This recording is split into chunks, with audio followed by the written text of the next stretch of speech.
O ponto que mais preocupa o senhor nessa medida provisória é, de fato, a questão da revalidação dos diplomas ou há algo mais que seja alvo da sua preocupação? Bom dia. Bom dia, Cláudio. É lógico que outros pontos também são tão importantes quanto esse do revalida, né? O que se tem é que toda a legislação em todo o país desenvolvido no mundo, ele exige que para qualquer cidadão, para exercer a profissão, ele precisa de ter o seu diploma revalidado. Isso é uma exigência normal. Mas se o governo quer quebrar essa exigência, o que é que nós temos que discutir e a sociedade tem que tomar conhecimento?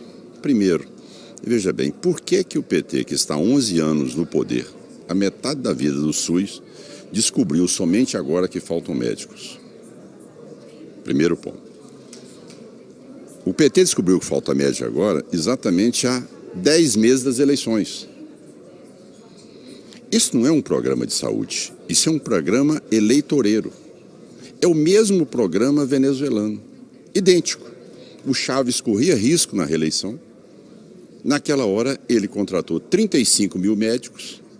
O João Santana, que é o maqueteiro da presidente, está fazendo a mesma campanha no Brasil, trazendo esses médicos agora para dar um impacto na sociedade, dizendo que aí vai atender o cidadão brasileiro. Que, na verdade, isso aí é muito mais uma mão de obra, tá certo? Que está sendo trazida de um país que tem um regime ditatorial, em que as pessoas não vêm como médicos, eles vêm como mercadoria, eles não têm direito a passaporte, a visto, eles não têm direito a trazer seus familiares, eles não podem conviver com os brasileiros, eles estão confinados num quartel, depois passaram para um mosteiro. Quer dizer, isso é uma agressão completa a um acordo internacional que o Brasil tem e é signatário junto à OIT, que não autoriza esse tipo de trabalho forçado.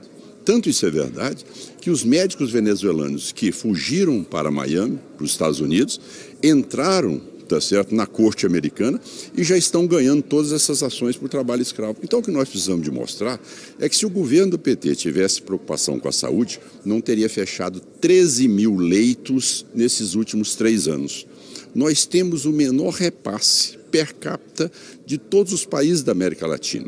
Então, a verdade é que esse é um plano muito mais eleitoreiro para a campanha da presidente Dilma, porque é o setor mais mal avaliado que a área da saúde. Deputado, que alternativa haveria, que alternativa seria interessante a essa proposta do Mais Médico para se levar, de fato, atendimento médico a locais em que, sabidamente, há carência, em alguns casos, não há médico algum para atender essas comunidades? Qual seria a alternativa? Primeira, a alternativa seria o governo não obstruir uma emenda constitucional de minha autoria, onde nós criamos a figura de carreira de Estado. Porque aí o médico vai estar lá, ele não vai ficar dependendo da vontade do prefeito, ele não vai ficar subordinado a pressões políticas, ele vai poder cumprir o seu horário, ele não terá direito à medicina privada, ele terá que ficar tempo integral no hospital público, ele terá garantia de uma aposentadoria digna. Neste momento, todos os brasileiros terão oportunidade de ter o seu médico na região. Agora a pergunta que fica: então quer dizer que ele assinou o contrato por 3 anos com Cuba?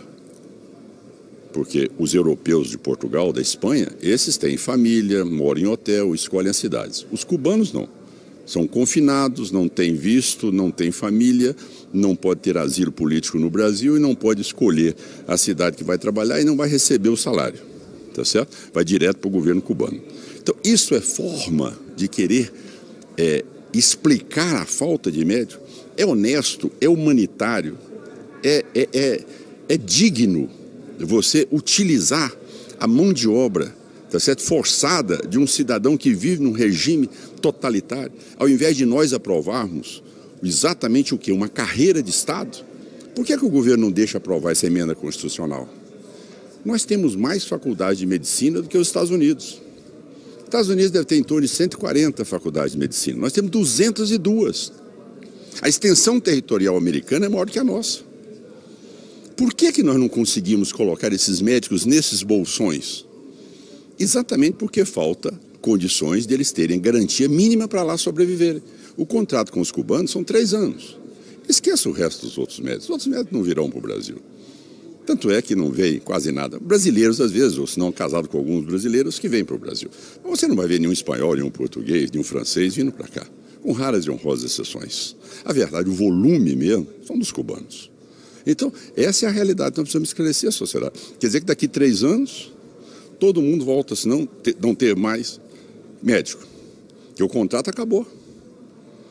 Aí, quer dizer, a população, acabou a eleição, a presidente eleita, o Padilha fez apoio na sua eleição de governador de São Paulo, aí pronto, encerra médico. Aí quando tiver a próxima eleição, aí de novo contrata-se os cubanos. Então essa é a realidade nua e crua.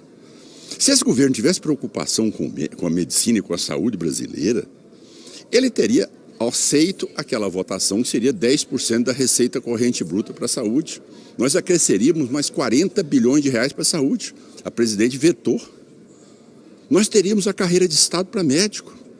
O governo impediu. A nossa PEC está na comissão especial, o governo não deixa votar. Está pronta para vir para plenário. Então, essa indignação e essa situação, como foi colocado por um médico, o Condé, que publicou uma matéria, disse, olha, o governo quer satanizar o médico neste momento. O médico brasileiro são os judeus do PT. Isso não é dito por mim, isso é dito pelo Condé, que é um médico. Quer dizer que os médicos brasileiros são os judeus do PT. Tem que execrar os médicos para poder ganhar uma eleição, enganar a população. Essa é a realidade, esse é o grande debate que tem que ser. Nós temos que desmascarar, a máscara tem que cair, a sociedade brasileira tem que tomar conhecimento que esse governo jamais priorizou a saúde no país. Deputado Ronaldo Caiado, muito obrigado pela sua participação. Olha,